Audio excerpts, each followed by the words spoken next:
maybe you could bring a chair here, and then we can get you in the screen. Yeah. Yes. Okay. You want to say hi? What's your name? Hi, my name is Veronica. Okay. My name is Ian. I'm Jeff Nelson. Used to work with Jeff.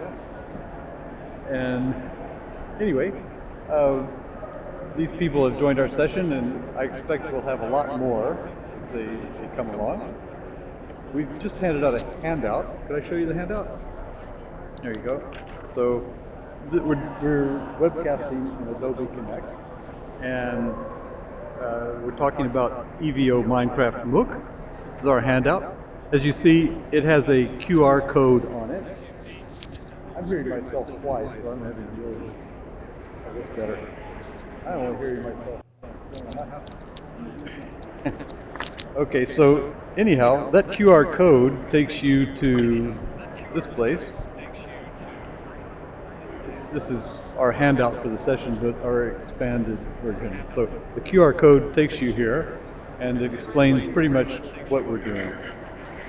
So I guess just to show you where everything is, so we can actually do Minecraft while we're messing around here. But basically, we're Electronic Village Online. Are you familiar with Electronic Village Online? This is the Electronic Village.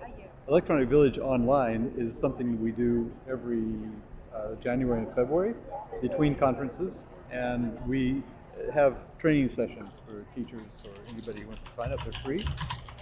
So basically, this is one of them. This is one of the sessions. It's called EVO Minecraft MOOC. A MOOC, kind of by definition, is a massive open online course. So it's a community we've had going for the last 5 years. So people have come and gone. Some of them are here in Minecraft right now. Maybe you could steer around and find some people. Okay, so this is our community space in Minecraft, and these links explain our community, like this one right here. Takes you to places where you can find a lot more about us. We have a Google Plus community page, and a syllabus which no one uses because we just play. So, but basically, what we're trying to do is we're trying to understand gamification and how it works, because Jeff Kuhn, Jeff is around. There's Jeff over here. He's just jumped and said hi. They're all in Adobe Connect, so they can hear us. So he and I wrote a paper which is probably linked in here somewhere. Actually, we've got a bibliography at the very bottom of this document. If I back up, no, I don't want to do that. Maybe there's an extensive bibliography of what we do. I have to find that. There we go. So this is publications. You can find a lot of our publications. So Jeff and I have recently written an article in TESOL Journal last December about how this is a participatory culture which teachers in general are not familiar with and are not that familiar with video games. And so that was my problem in 2015. Actually, it was my problem in about 2009, but finally in 2015, Minecraft was invented in 2009. So I kept hearing how interesting it was to use with students to engender critical thinking and to get people, I mean, basically, some people worry about if it's in the curriculum, but actually the curriculum is somewhere in Minecraft. So for language learning, we have quite a lot of, you can read more publications about how students are learning just by using Minecraft, especially in foreign countries. They're becoming fluent in English. We have some anecdotal evidence of that. But essentially, the problem for teachers is, well, you've got two problems. One, you may not be familiar enough with games, computer games, video games, to understand how to use it with your students. And the second thing is, it's very difficult to get into a Minecraft server. A lot of them are used with young people, and they don't want adults in their servers. So there's some suspicion of, well, anyway, it's just difficult. So what we did was we formed our own community. And I just wanted to learn how to play Minecraft, how to use it. I wasn't getting very far by downloading the app and just messing around and going to conference presentations. That's the sound of a monster somewhere. Anyway, we have enough people around that we can defend ourselves. But so I connected with somebody else, one of the Mariana Smolchitz, whose son Philip learned English. He's one of our example students who are learning English. Her son is another. Yes. Yes. My son is 9 years old. Yes. He played Minecraft since he was 4. And I'm from Taiwan, by the way, so he's learning English as a foreign language, and he doesn't speak and didn't speak English, but because he's hooked with Minecraft, and I see the potential of him using Minecraft, of his love for Minecraft, and use it as a tool for language learning, because he's driven himself to learn and watch YouTube videos on Minecraft and read books on Minecraft. And because he was able to participate in this MOOC community and interact with all our community members, and that's how he, started talking and speaking through Discord, online interaction. It's no longer textbook or CLT or like memorizing dialogues. It's authentic use of language learning and interacting with the members online. Like if I'm asking, okay, Dakota, I don't have a pickaxe. Can you give me a pickaxe? Is Dakota listening? Or ZZ? I think they're all listening to us. Oh, look. There you go. And then he throws a pickaxe. So he would know pickaxe, and he would ask for a pickaxe. People would give it to him, and that's communication. And so in Taiwan, we only learn English in the classroom, and vocabulary is learned through pictures. But this, you can interact with the online players, and I see a great potential using this as a platform for language learning. Yes. But it's not a problem if you're a 9-year-old child. You're going to learn just because that's the way you learn. But for adults, how are you going to do it? So I've been doing EVO sessions occasionally since 2002, so that's about 16 years, various EVO sessions. So I decided I would start an EVO session. Sorry. It's kind of like on an airline when you're in the middle of a movie, they make an announcement, interrupt you. Okay, so anyway, I figured the best way to learn how to play Minecraft was to start a session, and it was kind of flipped learning, because normally you start a session if you know something and you want to teach it to others, but I wanted to learn something. So I started a session, and I attracted all these people. Many of them are experts, like the Zidka is actually Aaron Schwartz. He and Jeff Kuhn are at Ohio University, and they're running our server. And Heike Philp is, I don't know if do you know Heike Philp at all? She's very active in the European side of things, so many different projects. But anyway, she's done quite a lot of webcasting. She's became a member of our community because she likes Second Life and spaces like that. So she agreed to webcast it for us. So there are some events being webcast here, but not in this room yet. And Olive Tree is in Egypt right now. Yes.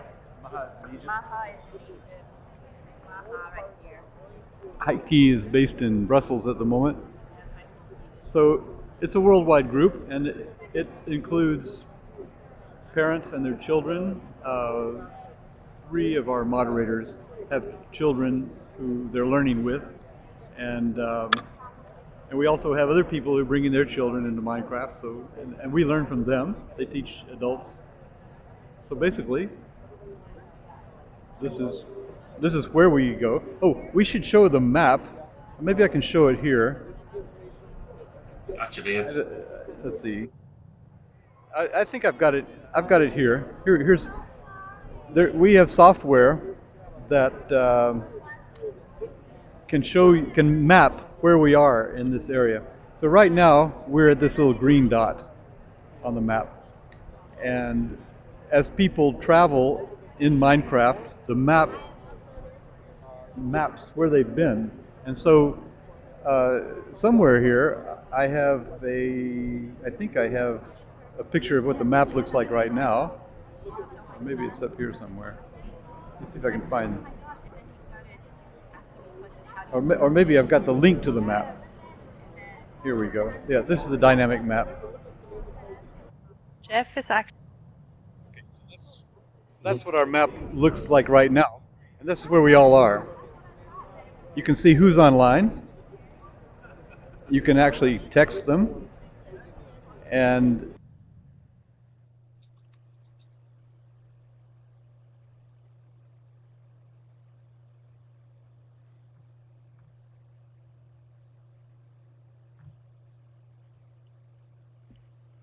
We lost your audio.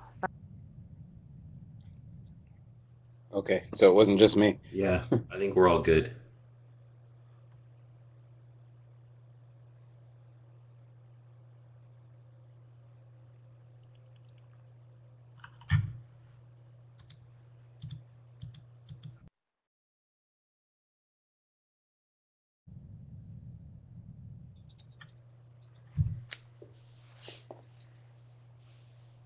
Yeah, I don't think he should have gone to the map. That takes a lot of bandwidth and Very much resources. so. He should just Yeah. worry about Fill in a little Adobe bit Connect. for Adobe Connect for the recording, Jeff? To tell, with regards to the map, perhaps showing the Yeah. size and dimensions of this world that you built, which totally and utterly surprised me when I joined you again this January this year. I was awestruck by the dimensions and the beautiful buildings and also the beautiful graphics.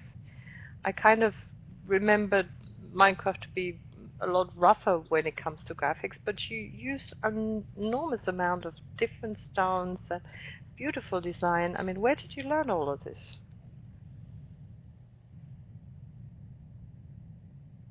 I think that's the important part about, Minecraft. And when the game populates, it makes a map of about 30 billion by 30 billion square blocks.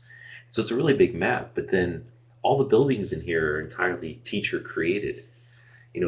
We start out the game with like an empty server really, and we expect the community to sort of learn by doing.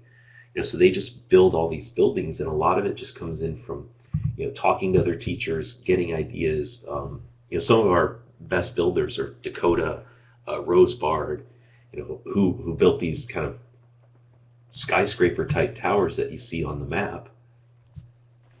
And it's just, as Jane was saying a moment ago, learning by doing, asking people questions, getting responses from them. And so, although we're thinking about this for language learners, I really like to think of it as like a teacher training tool, and just to get teachers into the game, learn about games, and learn by doing. The ingenuity is crazy. Any direction you go, you're going to find new buildings built by someone in years past that are just fantastic. I think And it's just teacher creativity. Can I chime in? One thing that happened this year that I thought was really cool, after I installed the map plugin, Mercia told me that he could do a script that would put floating words in the sky that would appear on the map. And so if you explore around on the map, you can find places where there's floating letters in the sky. But if you actually go into the game, they're actually there. And so like you can find our 2016 village, our 2017 village, and our 2018 village all on the map, and they're all kind of labeled. So we've kind of together we've created culture in a sense. I think one of the important. And we never tell people where these villages are. They have to find those. There's always this element of discovery where new people find old buildings. And can you tell me, do you feel like you're also doing progress as regards to the collaboration? I mean, who is the, I mean, this is project-based, working and collaborating together. Did you find that over the years that has somewhat improved, or did you get to make this?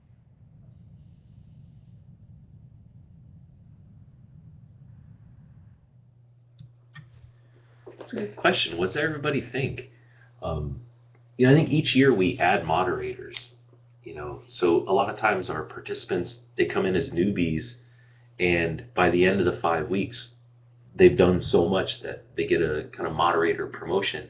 And the next year they're in their building helping other teachers, because we really kind of designed it as a platform for teachers to learn about games by mimicking the culture in which students learn about games. Very participatory, very communities of practice. And so all the knowledge is just kept amongst a Google Plus page, YouTube, Discord, Minecraft.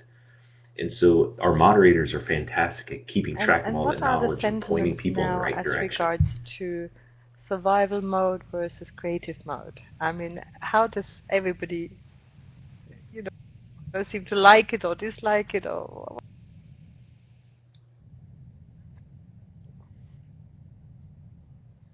I think there's definitely personal preferences, but it was funny because in 2016 we started in creative mode and got people accustomed to the game, and then moved into survival mode, and we even had kind of training for survival mode before we went there. But then for this year, we kind of started with creative mode because survival mode, because last year's participants really liked the world that they were living in, and they wanted to continue living in it. And it's interesting because we've noticed certain things about people's behavior in survival mode. They're fine playing in survival mode, but if there's two people on, two people need to both go to bed to get past night, and so in the chat they'll tell each other to go to bed so they could skip through to the morning, and and then some of the more experienced players are like, oh, these people should be learning how to fight zombies, blah blah blah. So yeah, there's definitely differences there. But yeah, if you go to our creative world, you can find some really interesting I joined this year's EVO session, and I feel like that was the very first time I really got into it. Whereas before it felt like I've been in there a couple of times before, and no, I'm not. We're trying to hear you, Vance. It's a little bit low. One of our participants, Don Carroll. Hear you now. We hear Jane a bit, yeah. He likes photography in real life. Bit low. And then bit nearer to the. As a good tool for language learning or for adults. And then because of him, he loves to take photos and explore the world in Minecraft, and then he encounters some guardians and difficulties, and so he's documenting all this on our Google Plus community.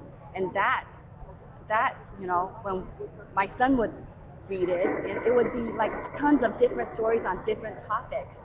Yeah, so I think definitely learner-driven, and learners has the agency, promotes the agency of them wanting to do something. Yes.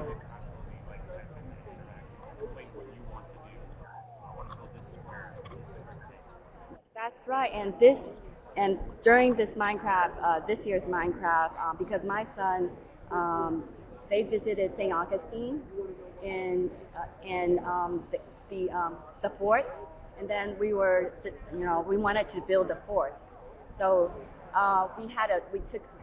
there's a school field trip to the fourth graders. We went to St. Augustine and looked at the fort, and we wanted to build it with Dakota and online players. Yeah, so that's something that, and the project, soft skills, he's becoming to develop soft skills and skills to work with people, the language, and involving in working with people. I mean, these are real authentic language.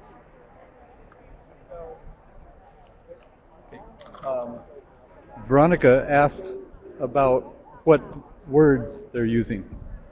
I think these are the words, right?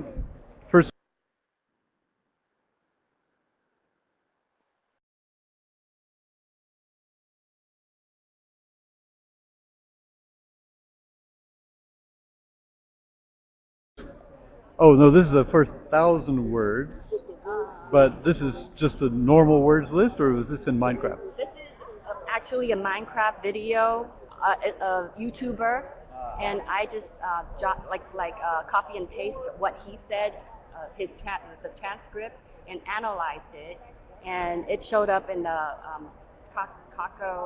Coca corpus.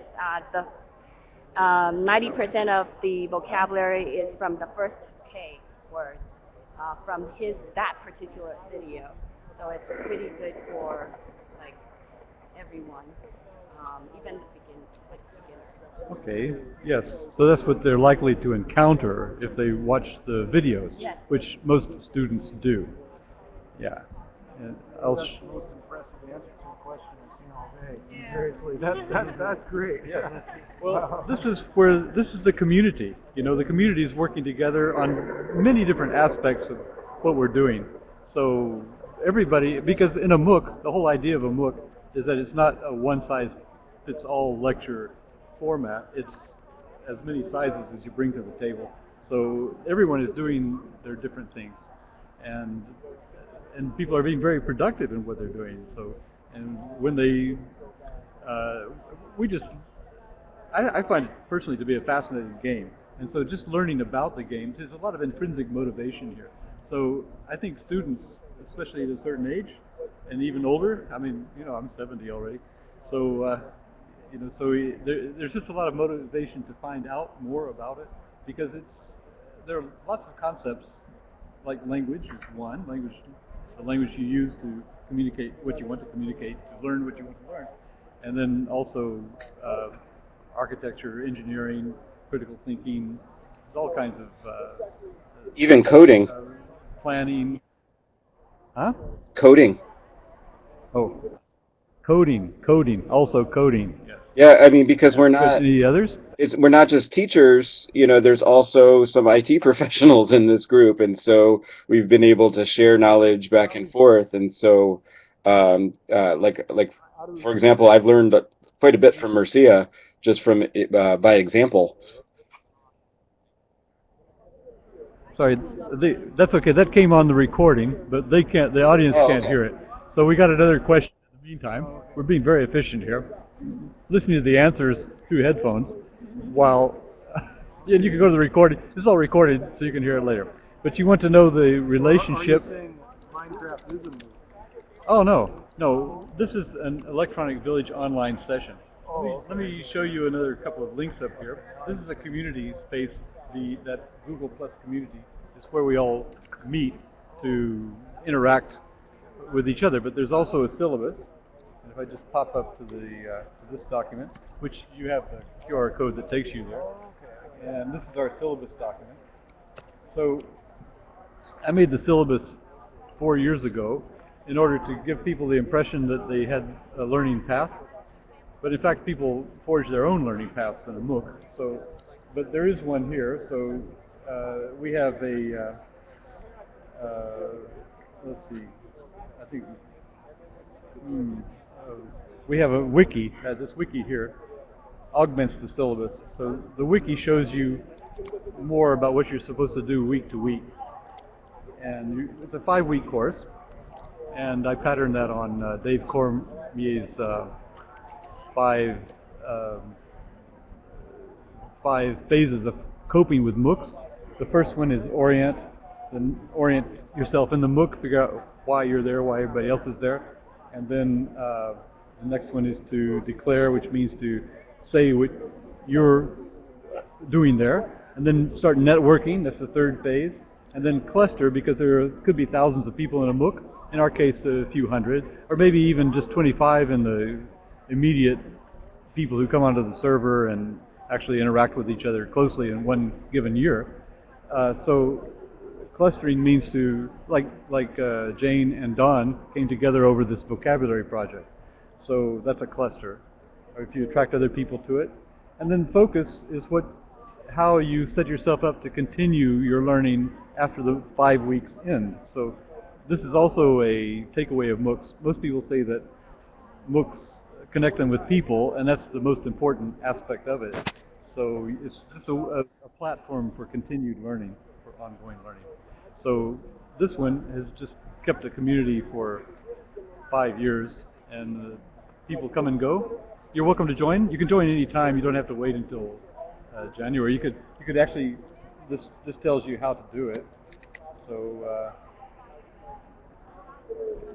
go onto the Google Plus community, introduce yourself.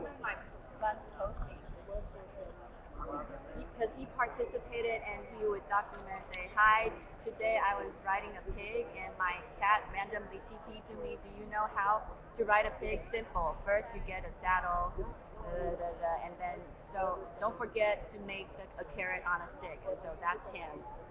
Pig, and carrot on a stick. And there are infinite, it seems, resources in Minecraft, and so many ways you can use the resources to do things that will solve little problems that might eventually get yourself some food, a food supply, and because you have to maintain your health in Minecraft.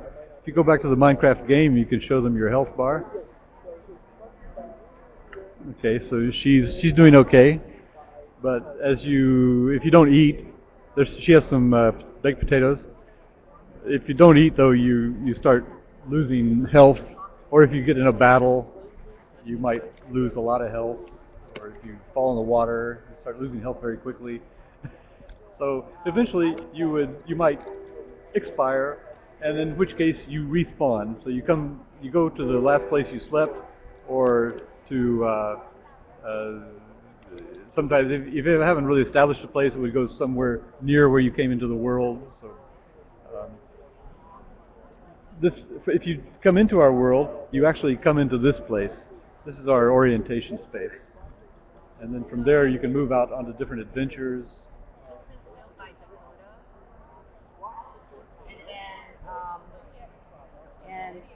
And also this is our tutorial place right here. Rose built it. So. And Dakota Redstone built a lot of this. I think the tower. He built the tower. Yeah. There's a lot of people who are fantastic builders in our community. I'm wow about all this. The ship my son built. Right here. It's right here. This one.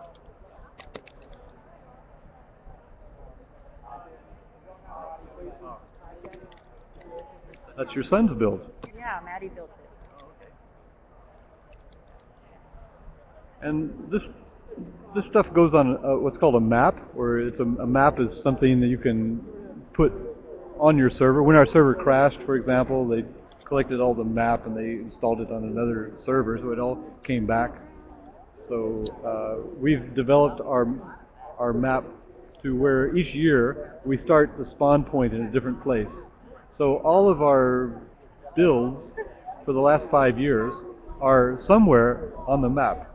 And in one place we have a railroad that goes from one of them to another one.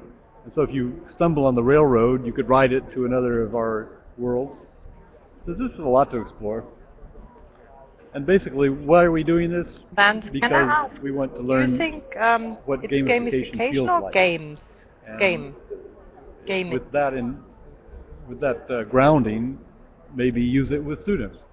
So that's a big problem if you want to use Minecraft in the classroom.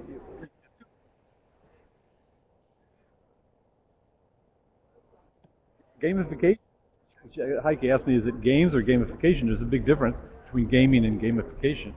Gamification is where you immerse your learning in a space like this. So whereas a game is something you play maybe 5 or 15 minutes second of class, it's not. Gamification involves reward systems within the game. So Minecraft is very good for that. Does that answer your question, Heike?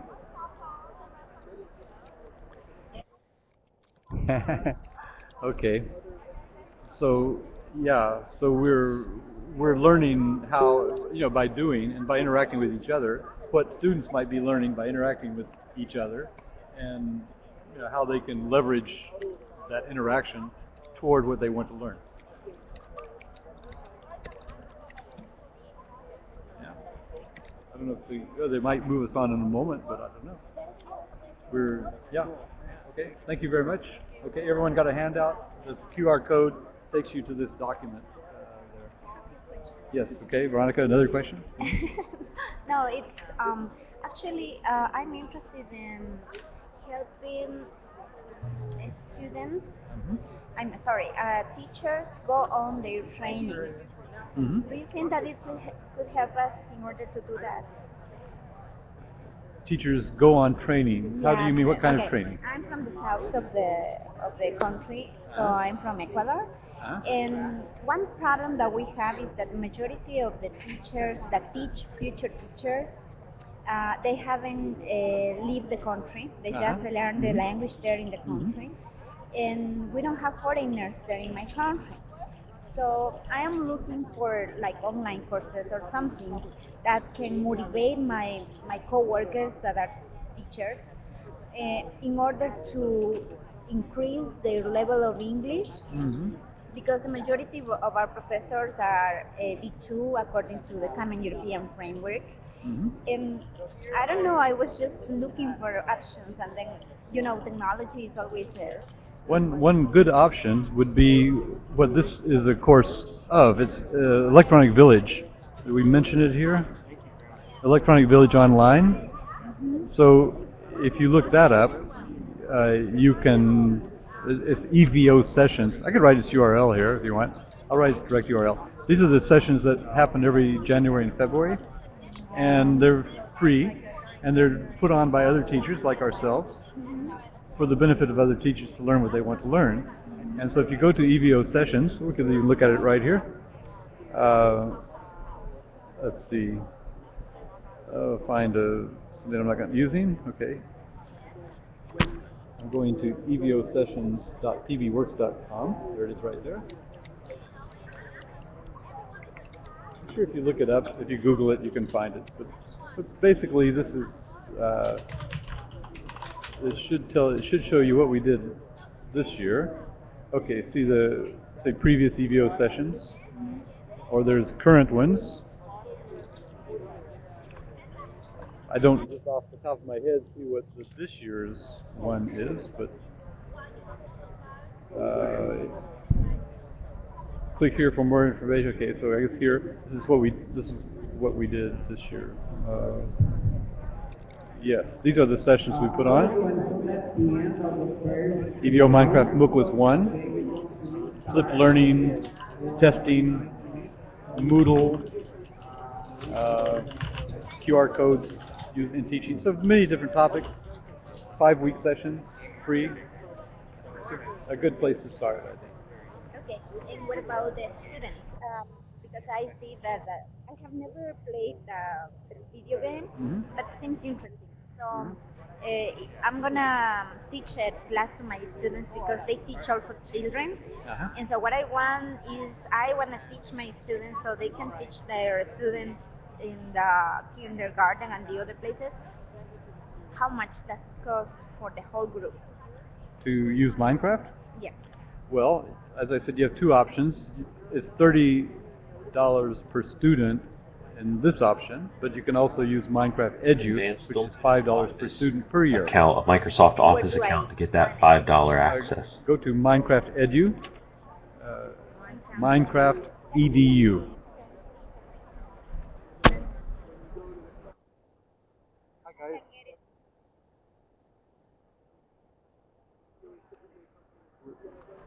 We're doing a change of sessions here, and so if you guys, do you have anything you want to say to us? Because it's kind of hard to listen sometimes when we're going to be doing this another round with another group of people. Anything we should know before we get started?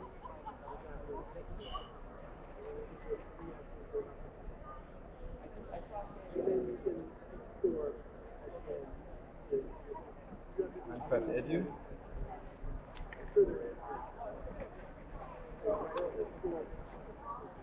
It's a Microsoft product, Minecraft Edu. Should we continue as we're doing, or do you want to talk? So this is where you go for information.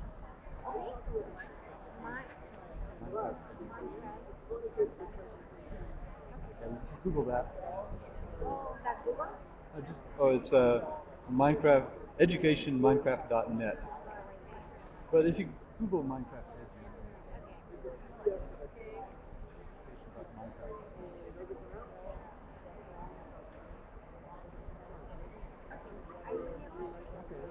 well, join us if you want. You can always contact us. I think our email address is right here.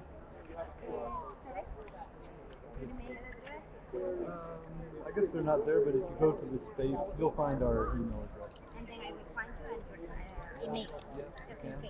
Okay. I'll put them there. I'll make sure they're there. Yeah, sure. Let's see if we have our email addresses here. I'll put my email address. YouTube section. YouTube section. No, not YouTube. Minecraft. You can have a handout if you want. You're live streaming. Mhm.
Jane, we're not hearing you at the moment.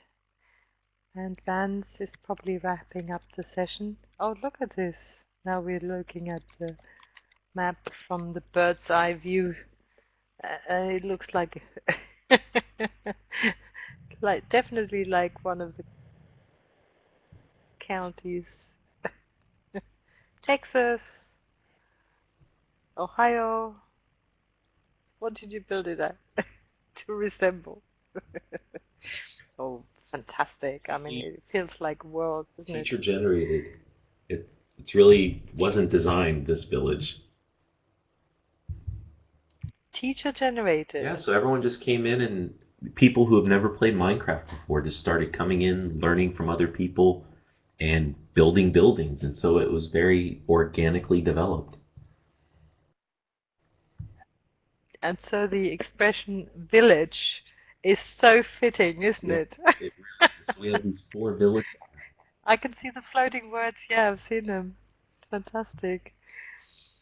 Here is the EVO Village, the real virtual EVO Village online.